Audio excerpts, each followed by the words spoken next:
नमस्कार। कार्यक्रम रणनीति में आपका स्वागत है। मैं हूं विनोद कुमार। दर्शकों, आज के दिन वैलेंटाइन डे तो मनाया जा रहा है, लेकिन हम 14 फरवरी को नहीं भूले हैं। आज छठी पुलवामा की बरसी है। यहाँ पर 40 जवानों ने अपनी शहादत दी थी, और किस तरीके से पाकिस्तान में साजिश रची गई थी और किस कृत्य को, यानी कि 40 जवानों ने हमने शहादत दी है और हमें ये भूलना नहीं चाहिए। और भारत ने बदला भी लिया था। सर्जिकल स्ट्राइक हो, एयर स्ट्राइक हो, हम भूले नहीं हैं। मारे गए आतंकी की बात करें, महमूद उमर है, निवासी पाकिस्तानी है। मोहम्मद कामरान अली, निवासी पाकिस्तान। सज्जाद अहमद भट्ट, ये अनंतनाग का बिहाड़ा। मुदस्सिर अहमद खान, निवासी अवंतीपुरा। यानी पहले विस्फोट किया गया, 350 किलो की आईडी विस्फोट की गई, और उसके बाद आतंकवादियों ने अंधाधुंध गोलियां चलाई। तो आप ये सोच सकते हैं कि आज का दिन कतई भारत का एक एक वासी नहीं भूल सकता है। एक्स के माध्यम से प्रधानमंत्री नरेंद्र मोदी ने लिखा है कि 2019 में पुलवामा में हमने जिन साहसी नायकों को खो दिया है, उन्हें श्रद्धांजलि आने वाली पीढ़ियां उनके बलिदान और राष्ट्र के प्रति उनके अटूट समर्पण को कभी नहीं भूलेंगी। एक्स के माध्यम से आज ही प्रधानमंत्री नरेंद्र मोदी ने उनको श्रद्धांजलि दी है, संदेश दिया है। गृहमंत्री अमित शाह कहते हैं, साल 2019 में आज के दिन पुलवामा में हुए कायराना आतंकी हमले में वीरगति को प्राप्त हुए जवानों का कृतज्ञ राष्ट्र और उनकी भावभीनी श्रद्धांजलि अर्पित करता हूं। आतंकवाद समूची मानव जाति का सबसे बड़ा दुश्मन है और इसके खिलाफ पूरी दुनिया संगठित हो चुकी है। चाहे सर्जिकल स्ट्राइक हो या एयर स्ट्राइक हो, मोदी सरकार आतंकवादियों के खिलाफ जीरो टॉलरेंस की नीति से अभियान चला करके उन्हें समूल नाश करने के लिए संकल्पबद्ध है या संकल्पित है। ये गृहमंत्री अमित शाह। राजनाथ की बात करते हैं, रक्षा मंत्री। आज ही के दिन 2019 में भारत ने पुलवामा में एक भीषण आतंकी हमले में अपने बहादुर सीआरपीएफ के जवानों को खो दिया था। देश उनका बलिदान कभी भुलाया नहीं जा सकता। मैं उन्हें श्रद्धांजलि अर्पण करता हूं, उनके परिवारों के प्रति संवेदना व्यक्त करता हूं, भारत की वीरता को सम्मान करता हूं, और एकजुट हम आतंकवाद के खिलाफ अपनी लड़ाई दृढ़ता से लड़ रहे हैं। ये उन्होंने एक्स के माध्यम से अपनी श्रद्धांजलि अर्पित की है। कोई भी देशवासी आज के दिन को नहीं भूल सकता है, क्योंकि 14 फरवरी 2019 को एक आतंकी हमले में सीआरपीएफ के 40 जवानों ने शहादत दी थी। ये बड़ा कायराना हमला था। अगर हम बात करें तो ये पाकिस्तान की तरफ से चलाया गया एक साजिश था। और चलिए इस वक्त हम सीधे चलते हैं। राकेश कोल हैं, राकेश कोल हमारे साथ जुड़ चुके हैं। राकेश जी, आप मुझे सुन पा रहे हैं? मेरी आवाज आप तक पहुंच पा रही है? विनोद जी नमस्कार। आप, मेरी आवाज आप तक आ रही है? आवाज थोड़ा सा कट रही है सर, तो कट रही है आवाज। मैं ये जानना चाहूंगा कि 2019 के बाद कैसा बदला हुआ कश्मीर है। जब आतंकी हमला हुआ पुलवामा में, उसके बाद से की गई एयर स्ट्राइक का क्या असर आपको कश्मीर में दिखता है? देखिए, सबसे पहले जो आज जो 14 फरवरी है, ये वो दिन है जिस दिन हमारे शहीदों ने अपनी बदकिस्मती ये थी कि मैं भी उस वक्त वही था जब मैंने सुना कि इस तरह का हादसा हुआ है जिसमें हमारे जवानों की शहादत हुई है। और जब इनिशियल मैसेज आई वो कोई 6 लोगों की आई है, मगर जब बाद में पता चला कि बहुत बड़ा हादसा, जो हमारे जवान है जो शहीद हुए उस दिन, तो आज के दिन हम उनको नम आंखों से उनको याद करते हैं, उनको श्रद्धांजलि देते हैं, उनके घर परिवारों को हम हिम्मत देते हैं कि उन्होंने ऐसे वीरों को जन्म दिया। उन माओं को हम सलाम करते हैं जिन्होंने उनको जन्म दिया है।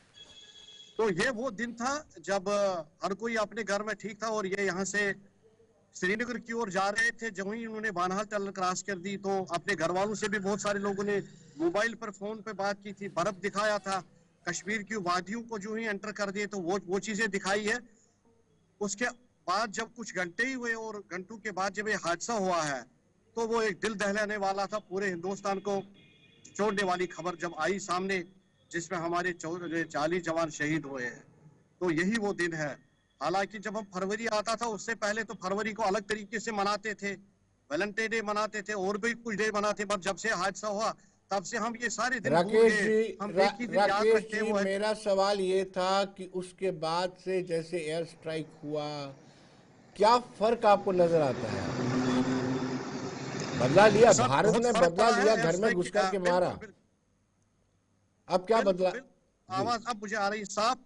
सर, जो ही जिस उसके बाद जो हिंदुस्तान ने जो कार्रवाई की पाकिस्तान पर, वो एक यादगार कार्रवाई है। उससे बहुत बहुत फर्क पड़ा। उससे जिनके हौसले बुलंद थे उस वक्त, उनके हौसले टूट गए।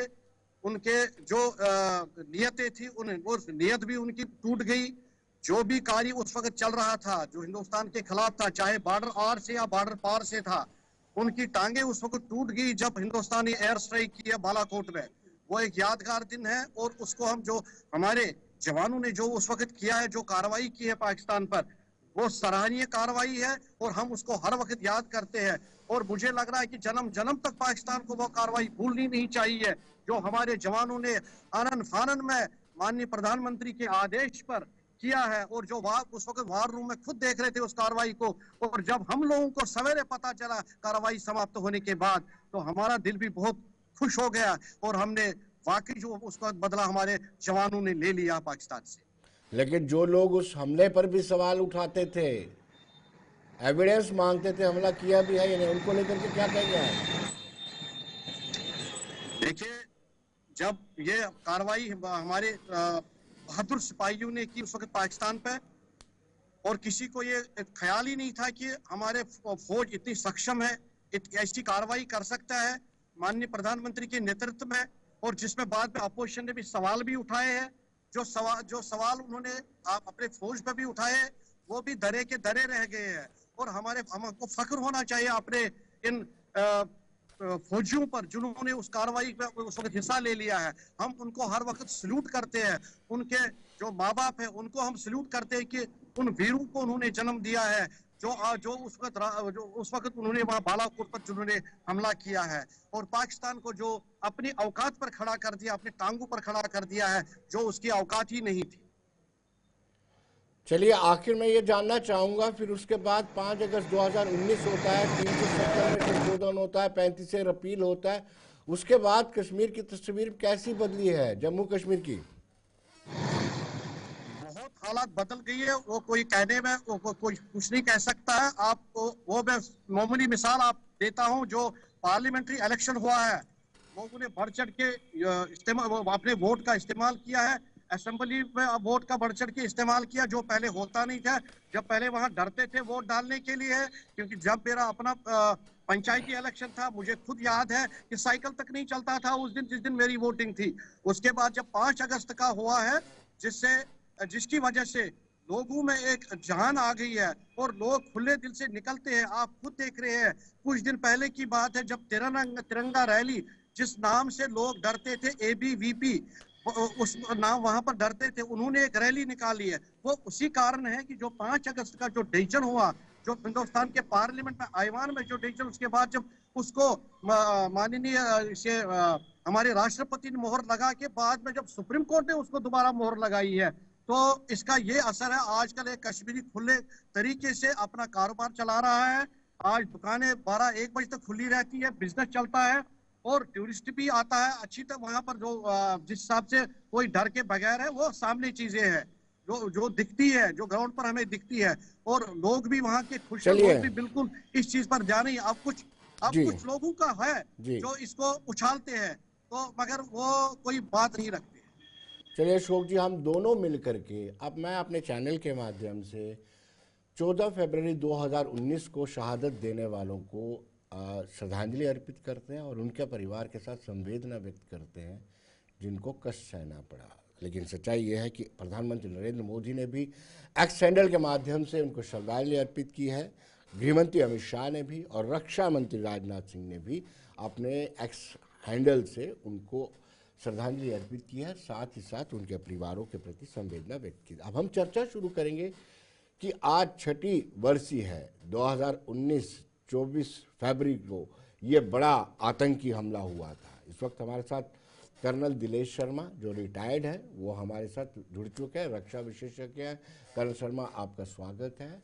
मलिक जावेद अंसारी कांग्रेस से ताल्लुक़ रखते हैं। अंसारी साहब, आपका भी स्वागत है। आज दिन तो आज वाकई में श्रद्धांजलि देने वाला है, लेकिन कहीं ना कहीं मैं जानना चाहूँगा आज कर्नल दिनेश शर्मा जी से। दिनेश जी, जिस तरीके से 14 फरवरी 2019 को हुआ उसका बदला भी लिया गया, बदले पे सियासत भी हुई, इस आतंकी हमले पर भी जमकर सियासत हुई, किसी पार्टी ने इस पर सियासत को नहीं छोड़ा, लेकिन क्या बदलाव सेना और सुरक्षा एजेंसियों में उसके बाद आपको नजर आया? दिनेश जी। विनोद जी, सबसे पहले शुक्रिया कि आपने मुझे अपने चैनल के ऊपर बुलाया है। Thank you very much. जैसा कि आपने अपने इंट्रोडक्शन में और दूसरे राकेश कौल साहब ने काफ़ी बातचीत कर ली है ये 19 फरवरी के पुलवामा अटैक के ऊपर, तो मैं इसमें सिर्फ उन बातों को दोबारा दोहराने के बजाय मैं सिर्फ इससे अपनी बातचीत शुरू करूंगा कि 19 फरवरी 2019 को जो ये भयानक हमला हुआ था हमारे सीआरपीएफ के जवानों के ऊपर, उसने पूरे देश को हिला दिया था और पूरा देश के लिए एक भयानक घटना थी और जिसके ऊपर पूरे वर्ल्ड के लोगों ने इसको क्रिटिसाइज किया था। लेकिन मुझे अभी भी याद है कि जो कश्मीर के अलगाववादी लोग हैं उनमें से किसी एक ने भी इस घटना की निंदा नहीं की, बनस्पत इसके कि उन्होंने सिक्योरिटी फोर्सेस को ब्लेम किया कि उनकी हाई हैंडेडनेस है, तो इस वजह से ये हुआ। जी, मैं अब वापस आता हूं कि ये एक प्रकार से देखिए आज के नए भारत के अंदर जो है हमारी 0% टॉलरेंस है टेररिज्म के लिए।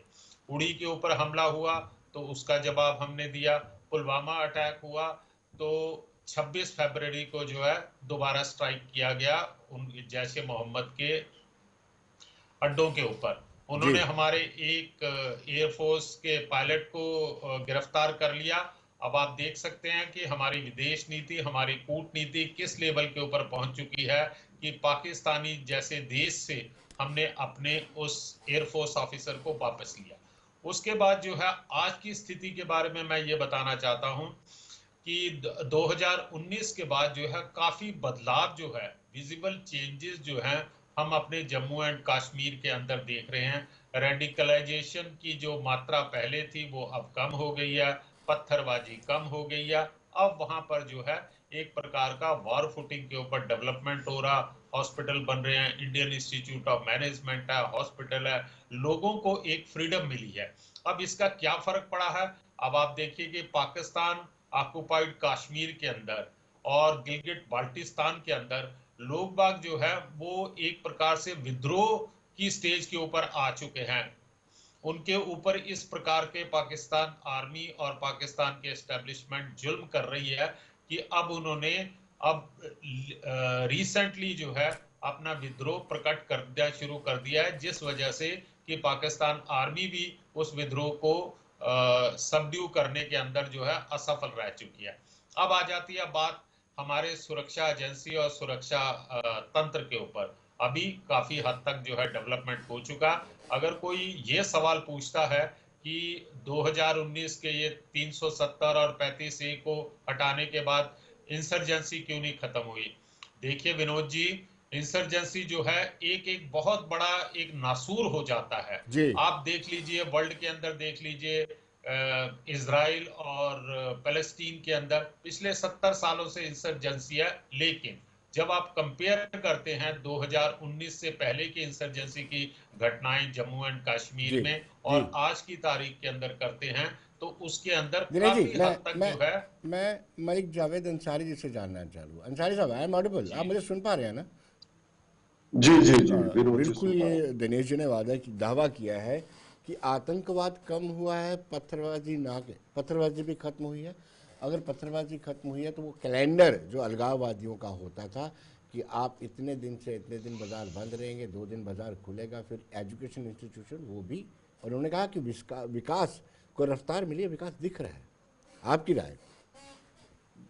देखिए, सबसे पहले तो मैं उन वीर सपूतों को नमन करना चाहता हूँ, उनको श्रद्धांजलि देना चाहता हूँ जिन्होंने हमारे देश के लिए अपनी जान को निछावर किया और सर्वोच्च बलिदान दिया। हमारे देश के जितने भी जवान हैं वो रात दिन हमारे देश की सेवा करते हैं और हमें सुरक्षित रखते हैं, और ताकि हम यहाँ पे बैठ के बात कर रहे हैं तो इसी वजह से है क्योंकि हमारे जो जवान हैं वो हमको सुरक्षित रखने का काम करते हैं। जी बिल्कुल। लेकिन दिनेश जी की बात से मैं सहमत नहीं हूँ। और पिछले 8-10 सालों में जो कश्मीर में नहीं हमारे देश में हुआ है, और आतंकवादी घटनाएं कम नहीं हुई है, ज्यादा हुई है। मेरे पास सरकार के ही आंकड़े हैं। अभी 2 दिन पहले भी हमला हुआ था, हमारे 2 जवान शहीद हुए थे। मोदी जी की तीसरी बार सरकार बनी, इसमें अभी तक तीसरी बार की सरकार में 15 से ज्यादा जवान शहीद हो चुके हैं। और राज्यसभा में लोकसभा में सॉरी राज्यसभा में सुरजेवाला जी ने अगस्त 2023 में एक सवाल पूछा था सरकार से कि हमारे जवान कितने शहीद हुए, हमें डेट वाइज बताइए। तो सरकार ने, केंद्र सरकार ने जवाब दिया और बताया कि 2018 में हमारे 91 जवान शहीद हुए थे, और 2019 में 80 जवान शहीद हुए थे, और 2020 में 63 जवान शहीद हुए थे, और 2021 में 42 जवान शहीद हुए थे, 2023 में 32 जवान शहीद हुए थे। यानी 2023 जुलाई तक और 2018 से लेके हमारे 318 से ज्यादा जवान शहीद हो चुके हैं। और ये प्रक्रिया जो है निरंतर जारी है। और जिस तरीके से उरी घटना हुई, पठानकोट हमला हुआ, और पठानकोट हमले में तो हमारी केंद्र सरकार ने आईएसआई को बुला के जांच कराई। ये पहली बार हुआ है कि पाकिस्तान की जांच एजेंसी जो हमला करती है और वही जांच कर रही है हमारे देश में आके। और गलवान घाटी हम भूले नहीं है जिसमें 20 जवान शहीद हुए थे, और 22 राउंड की वार्ता जो हमारी आर्मी है और पीएलए उसके बीच फेल हो गई। वो क्यों फेल हो गई ये समझ से परे है। और कश्मीर जो है बहुत महत्वपूर्ण हमारा देश का अभिन्न अंग है, जिस पे हमें और काम करना है। विकास निरंतर प्रोसेस है, पहले भी विकास हुआ है और आगे भी होगा, और वो निरंतर होता रहेगा। अगर कुछ बन रहा है, हॉस्पिटल बन रहे हैं, पुल बन रहे हैं, तो ये निरंतर प्रक्रिया है। और दिनेश भाई ने एक बात और बोली कि आज हम पहले से ज्यादा ताकतवर हैं, सक्षम है। हमारी कूटनीति, हमारी विदेश नीति, हमारी रणनीति, हो सकता है, बिल्कुल हो, लेकिन हमें गर्व उस सेना पे है जो सदियों से हमारी रक्षा कर रही है, दशकों से हमारी रक्षा कर रही है। 1971 की जंग शायद दिनेश भाई ने भी लड़ी होगी, और आपको पता ही है 93,000 पाकिस्तानियों को बंदी बनाया था। और दुनिया का भूगोल जिसने बदला था, जिसमें बांग्लादेश बना था, वो कौन था? वो हमारी देश की सेना थी, जिसपे हमें गर्व है, फक्र है। चीजें बदलती रहती हैं, और निरंतर जिस तरीके से जो केंद्र की सरकार है वो बेबस है, लाचार है। और उसका उदाहरण कश्मीर ही नहीं, आप मणिपुर चले जाइए, 200 से ज्यादा हत्याएं हो चुकी, कितने सरकारी हथियारों को लूटा गया, 50,000 से ज्यादा लोग कैंपों में रह रहे हैं। तो हमारी केंद्र की सरकार से हमें तो उम्मीद नहीं है कि कोई भी उन्होंने मजबूत कदम उठाए हो और कश्मीर चलिए को और अंसारी ज्यादा साहब, ताकतवर बनाया हो। भाजपा के प्रवक्ता, भाजपा के नेता, किसान मोर्चा के यूटी जम्मू कश्मीर के अध्यक्ष सरबजीत जी भी हमारे साथ जुड़ चुके हैं। सरबजीत जी, आपका स्वागत है। और अंसारी साहब तो सीधे तौर पे कह रहे हैं कोई बदलाव नहीं आया, आतंकी घटनाओं में लगातार इजाफा हुआ है। देखिए विनोद जी, आज जो पुलवामा में शहीद हुए थे, मैं उनको श्रद्धांजलि देता हूं। और आज इस बात का मुझे फक्र है कि जिन जवानों ने जान गंवाई उस हमले में, माननीय प्रधानमंत्री और भारतीय जनता पार्टी की केंद्र की सरकार ने वो जाया नहीं जाने दिया। आपको पता होना चाहिए कि बालाकोट में जब स्ट्राइक हुई उसके बाद पाकिस्तान का जो हालात थे, जो वहां की जो स्ट्रेटजी थी, वो चेंज हुई। अचानक जो बदला लिया और वहां पर उनके जो शिविर थे, आतंकवादियों के जो ठिकाने थे, वो ध्वस्त किए। और आपको पता है कि जब अभिनंदन जी वहां उन्होंने कैद किए, कैसे 24 घंटे के अंदर अंदर भीतर पाकिस्तान को वापस देना पड़ा। ये एक मजबूत सरकार जो केंद्र में थी, माननीय प्रधानमंत्री मोदी जी की दूरंदेशी और उनके डिसीजन जो उन्होंने फैसले लिए एकदम से। क्योंकि इससे पहले क्या था कि सरकारें जो इससे पहले कांग्रेस की सरकार हमेशा लिंगरान रहती थी। मैं बॉर्डर से आता हूं, वहां से जीता हुआ नुमाइंदा हूं। मैं आपको बताऊं कि बॉर्डर पे आए दिन रोज फायरिंग होती थी। हम लोग अपने सामान लेके पीछे आते थे, आगे जाते थे, आपको भी पता क्या हालत थी। आज है माइके लाल पाकिस्तान की हिम्मत कि वो जम्मू कश्मीर के बॉर्डर पे हमला कर सके, हमारे लोगों पे गोली चला सके।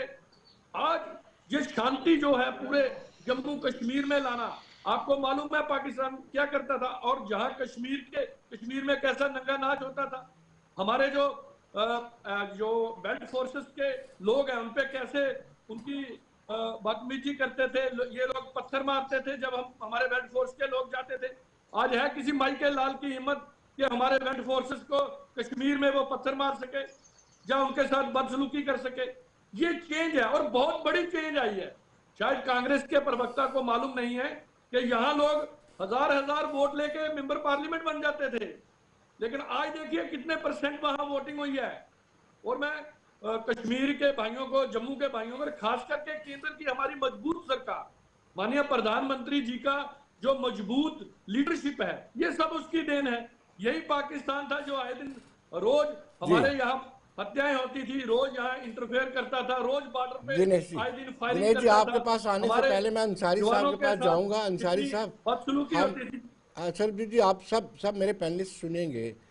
वो वीडियो मुझे आज भी याद आता जी है। मैं उसकी कल्पना नहीं करना चाहता, ना उसको दिखाना चाहता हूँ, ना उस पर कोई चर्चा करें, लेकिन मन करता है कि एक जवान हाथ में उसने जी AK-47 या अपना वेपन पकड़ा हुआ है, EVM पकड़ी हुई है, इलेक्ट्रॉनिक वोटिंग मशीन, और लोग उसको मार रहे हैं, धक्के दे रहे हैं, कोई कुछ कर रहा है, कोई कुछ कर रहा है। आ जाए जी जी जी जी विनोद अंसारी जी, साहब, यही अब आप स्थिति थी। बोलिए। आप सरबजीत जी से आप मुत्तफिक नहीं रखते हैं? जी जी, वो इसलिए नहीं रखता हूं क्योंकि आंकड़े इनके विरोध में बोल रहे हैं और इनकी सरकार के आंकड़े हैं। भाजपा का यही चाल चरित्र है कि वो झूठ इतना बोलते हैं और सच्चाई से दूर रहते हैं। मैंने आंकड़े रखे आपके सामने और एक आंकड़ा और दे रहा हूं। राज्यसभा में आपकी सरकार ने बताया कि 2018 से लेकर 2023 अंसारी तक साहब, मैं आपको 800 से आंकड़े मैं भी ज्यादा। बता देता हूं, आपके कार्यकाल में कश्मीर में क्या हुआ है, ये आंकड़े मैं भी आपको बता देता हूं। नहीं, पहले तो मेरा नंबर है ना, आप बताना। ये आपकी सरकार 2018 से लेकर आप 2023 तक आपकी बोल सरकार। लीजिए, लेकिन फिर आप सच्चाई बीच में पे बोल रहे आइए। हैं, आप बीच में बोल रहे हैं। 2018 से लेकर 2023 तक राज्यसभा में आपकी सरकार ने कहा है कि 5 सालों में 800 से ज्यादा आतंकवादी घटनाएं कश्मीर में हुई है। अंसारी साहब, और आप मजबूत अंसारी साहब आपको एक रोकूंगा मिनट। एक छोटे से ब्रेक के बाद, फिर लौटते हैं, बने रहिए।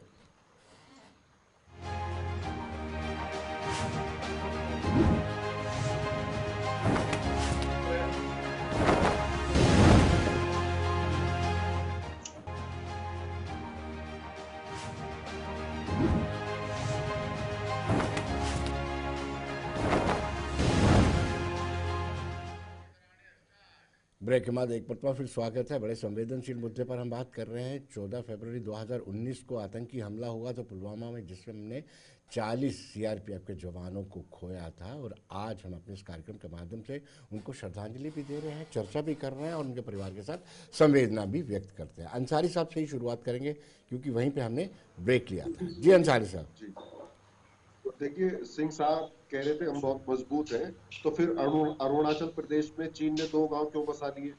डीपसांग प्लेन में क्या हो रहा है? ईस्टर्न लद्दाख में क्या हो रहा है? लद्दाख के लोग क्यों धरना दे रहे हैं महीनों से? और आपके ही नेता है सुब्रमण्यम स्वामी, वो कह रहे हैं कि 4000 स्क्वायर किलोमीटर जमीन चाइना ने कब्जा ली है ये लद्दाख में। और फिर हमारी जो आर्मी है, सेना है, और वो चीन की सेना से 22 राउंड की वार्ता करती है, फेल हो जाती है, कोई कंक्लूजन पे नहीं निकलती। ऐसा क्यों हो रहा है? और आप कह रहे हैं हम देश मजबूत हो रहा है, तो मैं आपसे पूछना चाहूंगा, इंडियन आर्मी अंसारी हो, साहब इंडियन जो नेवी हो, इंडियन अंसारी साहब एयरफोर्स। एक मिनट अंसारी साहब रुकूंगा। राहुल जी का जो बयान गलवान को लेकर के आया था कि जवानों को पीटा चीनी जवानों ने, वो कहीं ना कहीं ठेस पहुंचाता है उन जवानों को जो सीमा पर, सरहदों पर खड़े हैं। जी जी अंसारी साहब। बिल्कुल दुख होता है, बिल्कुल दुख होता है। हम यही तो सवाल कर रहे हैं कि हमारे 20 जवान गलवान घाटी में शहीद हुए थे, उसका क्या हुआ? टिकटॉक बैन किया था मोदी जी ने। अगर इतने ताकतवर है तो टिकटॉक बैन करोगे आप? और पेटीएम का प्रचार करते हैं चाइनीज कंपनी का। मैंने पूछा, अरुणाचल प्रदेश में गांव बसा लिए, आज हमारी इंडियन आर्मी हो, इंडियन एयरफोर्स हो, इंडियन नेवी हो, उसमें 1.5 लाख से ज्यादा पद खाली पड़े हैं। तो हमारी सेना मजबूत होगी कम पदों की नियुक्ति से या कमजोर होगी? ये मुझे बता दें। दूसरा, आप बार बार सेना के नाम पे राजनीति करते हो, इसको राजनीति मत करिए। सेना हमारी, जब से सेना हमारे देश की बनी है, तब से हमारे देश का नाम हमें गौरवान्वित किया है, और सेना ने देश के लिए काम किया है। हम भूले नहीं, जब 93,000 बंदी बना लिए थे पाकिस्तानी सैनिकों को, वही सेना है ये। सेना बदली नहीं, आपने कोई बटालियन बनाई हो, कोई रेजिमेंट लेकिन वो बनाई तो हो आप मोदी क्लेम सरकार ने, करते तो वो हैं, बता दे मुझे। बांग्लादेश जो बना वो आप क्लेम करते हैं कि इंदिरा गांधी ने बनाया, आप सेना की तारीफ कभी नहीं करते हैं। वो हम कांग्रेस हैं हम कभी जिन्होंने भी पाकिस्तान को दो हम हिस्सों में कभी बांट भी दिया। हम अब प्रचार में वोट नहीं मांगते सेना के शौर्य पर। हम उनका सम्मान करते हैं, हम उनका मान सम्मान बढ़ाते हैं। जी, हम आज भी कह रहे हैं चलिए, डंके की चोट पे, हमने नहीं किया, वो सेना ने किया। लेकिन जी, ये तो कह रहे हैं कि मोदी जी ने चलिए बालाकोट दिनेश स्ट्राइक जी, करी। दिनेश जी, अंसार साहब, दिनेश जी के पास जाना चाहूँगा। दिनेश जी, जब ऐसे एयर स्ट्राइक हुआ था और उसके बाद कुछ स्टेटमेंट आई थी, कुछ अपोजिशन के लोग, किसी पर्टिकुलर की बात नहीं करूँगा, वो ये डिमांड कर रहे थे कि सबूत चाहिए हमें, और कुछ ने यहाँ तक कह दिया था कि ये कुछ पेड़ गिरा करके आ गए हैं। तब बतौर पूर्व कर्नल आपको कैसा लगा था, दिनेश जी? विनोद जी, एक पूर्व सैनिक होने के नाते मैं आपसे माफी चाहूंगा कि मैं इस बात के ऊपर कि किसने सेना से सबूत मांगे और किसने क्या किया, हम लोग जो है भारतीय सेना जो है वो एक अपॉलिटिकल ऑर्गेनाइजेशन है। उसकी वफादारी होती है जो कि सेंटर के अंदर गवर्नमेंट होगी, चाहे वो एक्स पार्टी है, वाई पार्टी है, जेड पार्टी है। आज की तारीख में अगर भारतीय सेना के कसीदे पढ़े जा रहे हैं तो 2008 के अंदर जिस समय हमारे माथे के ऊपर जो है किसी ने हमारी इज्जत के ऊपर चोट पहुंचाई थी, ताज के ऊपर बॉम्बे अटैक के ऊपर, उस समय भी ये भारतीय सेना उतनी ही सशक्त थी। उस समय भी अगर इनको आदेश दिया जाता तो हमने पाकिस्तान को सिखा देना था। चलिए मैं वापस आता हूं आपकी बात के ऊपर। जो पाकिस्तान की कथनी और करनी के अंदर बहुत ज्यादा अंतर है। पाकिस्तान की जो स्टेटमेंट आई थी कि भारत के जहाजों ने हमारा एयर स्पेस को वायलेट किया है और उन्होंने हमारे कुछ पेड़ों के ऊपर जो है बम बरसाए हैं और हम जो है इसका जो है क्या कहते हैं आत्मरक्षा करेंगे। जो देश, विनोद जी, कारगिल की लड़ाई के अंदर अपनी यूनिफॉर्म फोर्सेस के जो उनके बंदे शहीद हो गए हैं उनको लेने से इनकार कर रहा है, और जिनका की बाद में भारतीय सेना ने आदर पूर्वक जो है उनका अंतिम संस्कार किया उनके रिलीजियस राइट्स के मुताबिक, तो आप क्या समझते हैं कि पाकिस्तान किसी भी हालत में ये कबूल करेगा कि भारत ने बालाकोट के ऊपर एयर स्ट्राइक किया? जी, सेकंड थिंग, अगर पाकिस्तान ये किसी तरह से मान लेता है तो पाकिस्तान जो आज की तारीख के अंदर बैरक में बैठने की बजाय, जहां बॉर्डर के ऊपर लगने की बजाय, जो कि पाकिस्तान की अंदरूनी राजनीति में लगा हुआ है और अपने एक प्रकार के बिजनेस चला रहा है, चाहे वो फौजी फर्टिलाइजर है, डिफेंस हाउसिंग स्कीम है, दुनिया भर के वो बिजनेस चला रहा है। तो एक प्रोफेशनल आर्मी जो होती है ना विनोद कुमार साहब, प्रोफेशनल आर्मी अपने देश की रक्षा के लिए होती है, ना कि अपने देश के निहत्थे लोगों को बलूचिस्तान से गायब करना, अपने निहत्थे लोगों के ऊपर गोलियां चलाना और लोगों को गायब कर देना। जीता जाता बहुत साल पुराना जो आपने अभी बांग्लादेश की बात की, ऑपरेशन सर्च लाइट, जिसके अंदर जो पाकिस्तानी समझते हैं कि हम बड़े बहादुर थे, उस समय निहत्थे लोगों के, सिविलियंस के ऊपर लोगों को आपने कत्ल किया है। और उस प्रकार की पाकिस्तान आर्मी से आप ये एक्सपेक्ट करते हैं कि वो कबूल करेंगे कि भारत ने सर्जिकल स्ट्राइक और बालाकोट एयर स्ट्राइक किया? अगर वो ये कबूल कर लेते हैं तो उनकी जनता के अंदर जो है उनकी साख जो है वो गिरेगी, और जब जनता को पता चलेगा तो वो कहेंगे, क्वेश्चन करेंगे कि अरे हम पाकिस्तान की जीडीपी का इतना खर्चा तुम्हारे ऊपर करते हैं तो हम क्यों करें। और फिर हो सकता है कि आज की जो नई जनरेशन है वो पूछे, वो ये सवाल करे कि भाई टू नेशन थ्योरी का क्या मतलब था। तो जी विनोद जी, तो जी, बाला स्ट्राइक के बाद जो है, और हमने अभी क्लियर कर दिया हुआ है, हमारी भारत देश ने क्लियर कर दिया है कि there is a zero tolerance for terrorism. If somebody हमारे साथ करेगा वो बराबर की चोट हम उसको पहुंचाएंगे, जो हमने करके दिखा दिया हुआ। आज चलिए जैसे मैं दिनेश जी आपके पास जावेद वापस भाई लौटेंगे, लेकिन सर दीजिए। एक सेकंड, एक जी, सिर्फ जी, 2 सेकंड दीजिए। जी, जावेद भाई ने मुझे बताया, जावेद साहब कह रहे थे कि नहीं, टेररिज्म की घटनाओं में कमी नहीं आई है। जावेद भाई, जब आप कंपैरिजन करते हैं ना टेररिस्ट एक्टिविटीज का, तो आप एक साल को लेते हैं कि 2020 में या 2018 में या 2021 में कितनी घटनाएं हुई हैं, 22 में क्या हुई हैं, या 24 में क्या, और 25 में। तो दिस इज ए बेसिकली, आपको पूरी इज्जत के साथ मैं कहना चाहता हूं, it is a kind of A comparison कि अब कमी हुई है या बढ़ी है। जी विनोद जी। जी सरबजीत जी, आप पर विपक्ष ये आरोप लगाता था कि आप इन 40 शहीद जवानों के पोस्टर लगा करके राजनीति करते थे, वोट मांगते थे। ये विपक्ष लगातार निरंतर आप पर आरोप लगाता है। जी विनोद जी, ये बात अब चूंकि ऐसे हालात, यहाँ पर जो केंद्र की मजबूत सरकार है, माननीय प्रधानमंत्री की जो लीडरशिप में जम्मू कश्मीर और पूरे देश में आज ये जो जब बालाकोट एयर स्ट्राइक हुआ तो 140 करोड़ जितनी भी जनसंख्या थी, उन्होंने फकर से महसूस किया कि वाकया कोई केंद्र में सरकार है। क्योंकि अब इनके पास कोई मुद्दा रहा नहीं और ये आ जाके ऐसी बातें करते हैं। उन शहीदों को अगर श्रद्धांजलि देते हैं, अगर एक एक कार्यकर्ता भारतीय जनता पार्टी का आज भी श्रद्धांजलि दे रहा है, तो इसमें क्या बुरी बात है?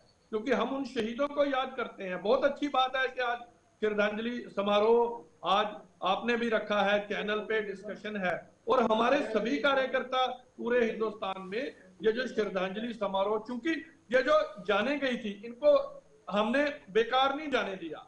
माननीय प्रधानमंत्री जी ने और भारतीय जनता पार्टी केंद्र की सरकार ने जो सबक पाकिस्तान को सिखाया है, शायद आज तक उनको हिम्मत नहीं है।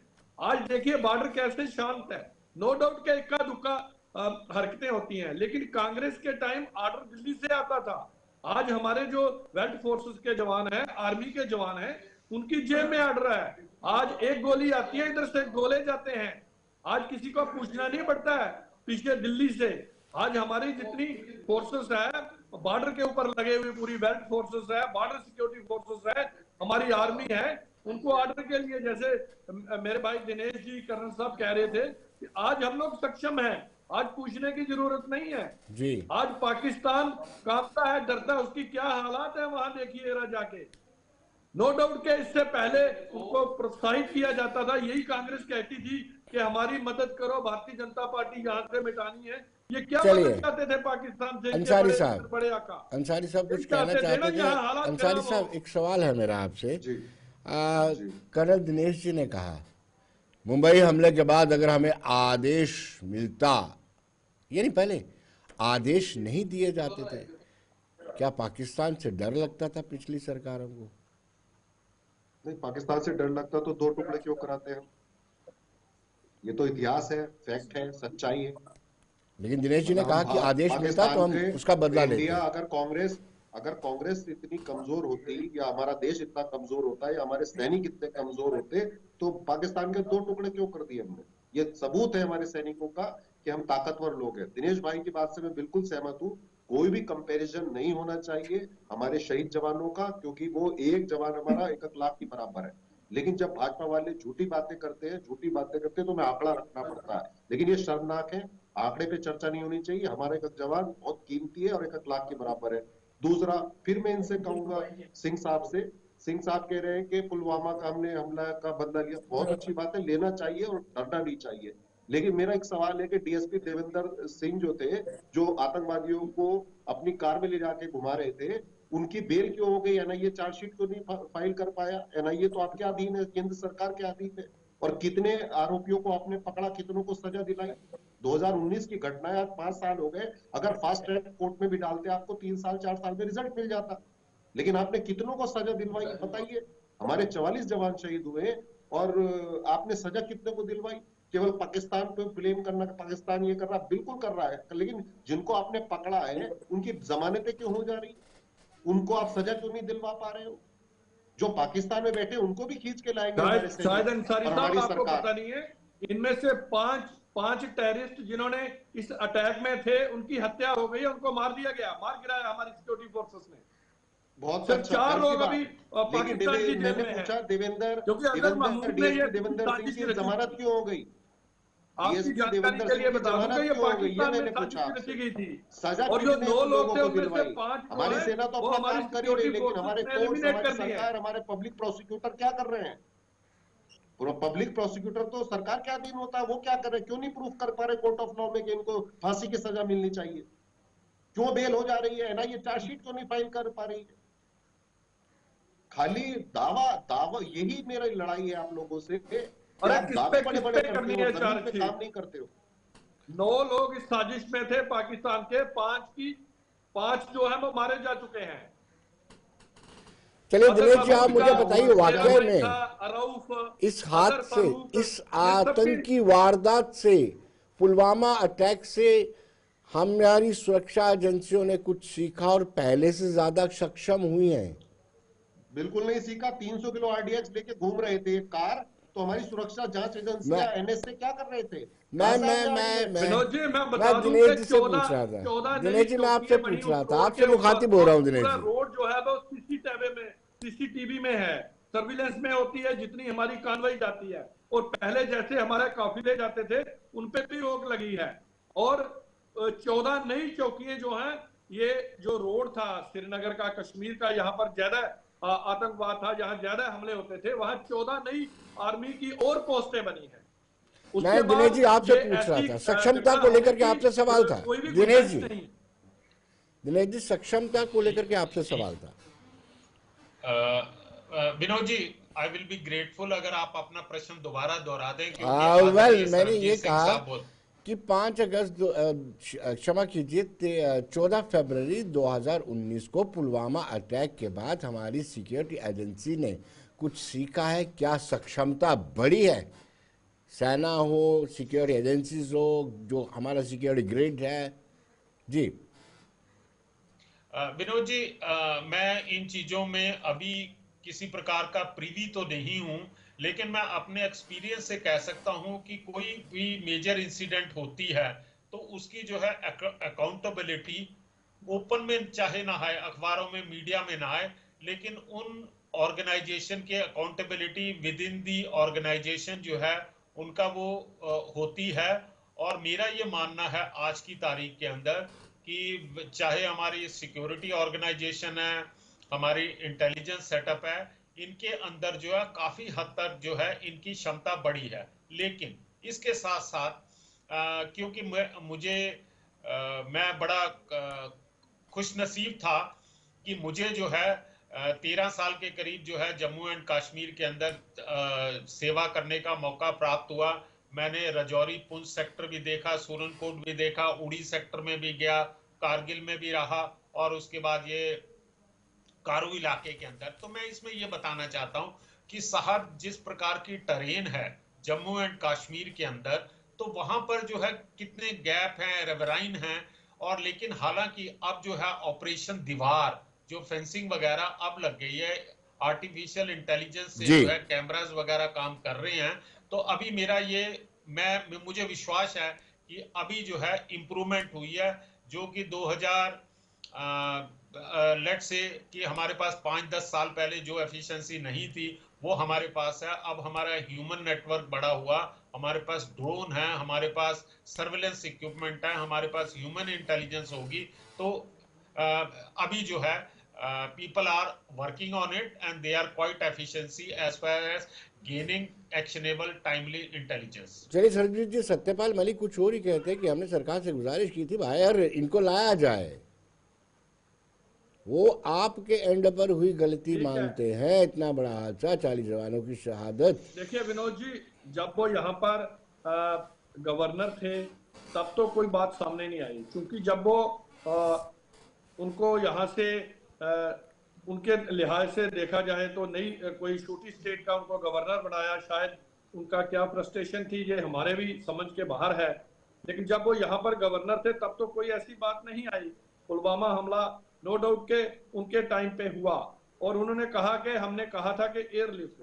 यहाँ आपको मालूम है कि यहाँ पर कानवाई और काफिला फौज का ये रोज का काम होता था, लेकिन आज वो काफिले उनको थोड़ा सीमित किया गया है। और चूंकि सिक्योरिटी पॉइंट ऑफ व्यू से, मैं पहले आप बता रहा था, शायद आपने सुना नहीं, 14 नई उस रोड पे आर्मी चौकी बनी है, और पूरा रोड जो है वो सीसीटीवी के सर्विलेंस में है। जितने भी हमारी कानवाई जाती है और भी कोई जाता है, पूरा रोड जो है वो सीसीटीवी के सर्विलेंस में। तो उसके बाद बहुत कम अब चांसेस हैं।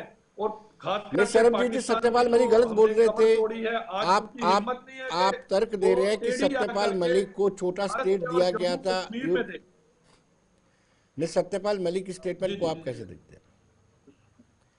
उनकी फ्रस्ट्रेशन थी, उनको हटाया गया था। स्टेटमेंट तो एक पॉलिटिकल स्टेटमेंट है। मुझे लगता है कि जब वो यहाँ गवर्नर थे तब तो उन्होंने कुछ नहीं कहा, जब वो दूसरी स्टेट में चले गए 2 साल के बाद बहुत कुछ उन्होंने बोला। चलिए, अंसारी साहब कुछ कहना चाहते हैं। अंसारी साहब मंद मंद मुस्कुरा रहे थे ये सत्यपाल मलिक जी की स्टेटमेंट को लेकर के।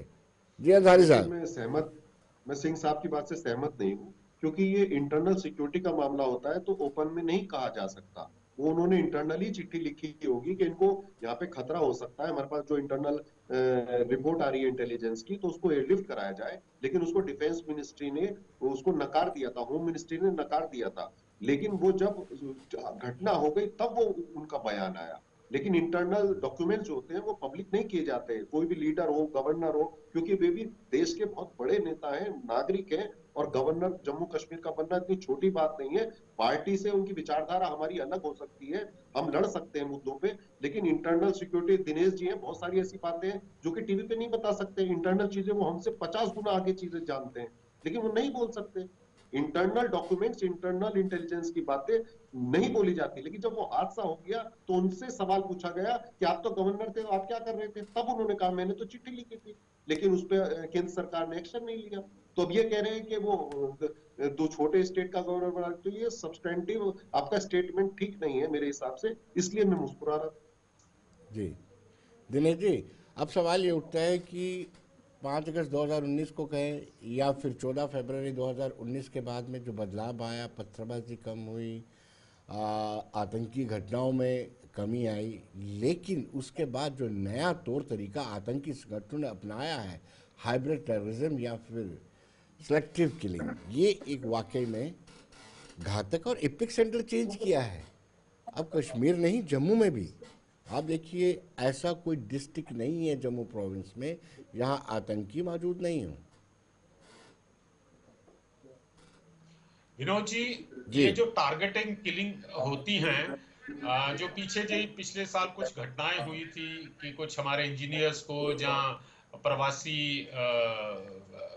भारतीयों का, प्रवासी इज ए रॉन्ग वर्ड, कि हमारी दूसरी स्टेट के जो हमारे भाई वहां काम करने के लिए आते थे उनको मारा गया।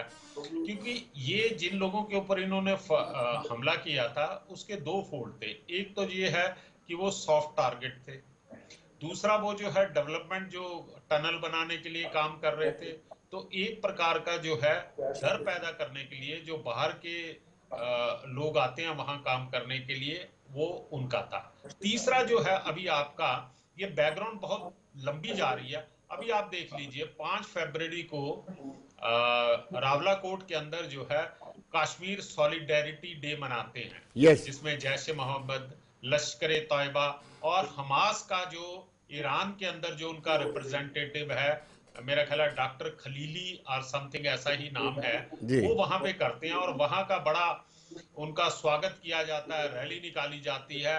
और एक नया पाकिस्तान का जो एजेंडा है, क्योंकि पाकिस्तान के जो लॉबियस्ट हैं वेस्टर्न कंट्रीज के अंदर, कनाडा वगैरह, उन्होंने काफी कुछ अपना ये एक एजेंडा चलाया था कश्मीर के बारे में। बहुत ही गलत पिक्चरें पेंट कर रहे थे कि आर्मी वहां पे ऑक्यूपेशनल आर्मी है, लोगों को मार रही है, and so on and so fourth. अब वो एजेंडा तो इनका चला नहीं, तो अब ये नया एजेंडा चला रहे हैं। वो कंपेयर कर रहे हैं कि गाजा और कश्मीर जो है वो दोनों की स्थिति एक जैसी है, और इसके लिए जो है रावला कोट के अंदर उन्होंने ये किया। अब हमास का रावला कोट तक पहुंच जाना ये हमारे लिए एक प्रकार से खतरे की घंटी है, और हमें ज्यादा सुरक्षित रहना पड़ेगा। अब आपके लिए दिनेश जी समय का अभाव है, समय हमें इजाजत नहीं दे रहा है। आपका बहुत बहुत शुक्रिया। सरबजीत जी आपका भी बहुत बहुत शुक्रिया।